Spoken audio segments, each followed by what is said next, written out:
This was a picture taken this morning of the sunrise, barely a cloud around. What a difference a day makes after yesterday's unusual freezing rain, which did cause quite a few problems, particularly for northern England and parts of southern Scotland. And we followed that with some snow as well, and we've still had some snow this morning. But this line of cloud is the weather front that brought the problems. We've got more rain coming in, but actually, because it's all coming in off the Atlantic, it's a milder direction, so we're losing the wintry weather. Storm Deirdre is taking away the strongest of the winds. It's been blowing a severe gale again this morning across the Northern Isles, but that's clearing out of the way. The afternoon is looking much calmer here, and brighter skies are prevailing. But we do have more showers to come, that said, this afternoon than we've seen this morning across the southwest, southern England into Wales, northwest England, probably southern Scotland as well, and scattering elsewhere across Scotland, but also many places will escape them and stay dry, and temperatures are much higher, particularly across Scotland and northern England.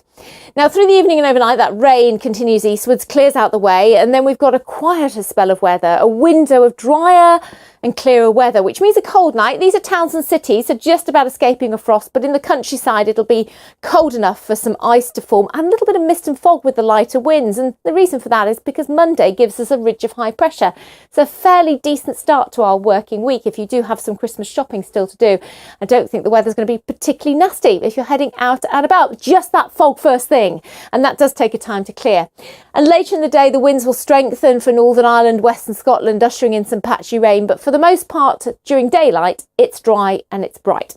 Temperatures, as today, up on what they have been, so relatively mild feeling, I think, for most of us. In fact, milder still on Tuesday because this area of low pressure is driving in and pulling up southerly winds ahead of this rain band. But it does look a miserable day on Tuesday with gales or severe gale force winds up through the Irish Sea affecting much of Scotland. Heavy rain pushing its way eastwards as well. So after the rain that we had yesterday, we've more to come.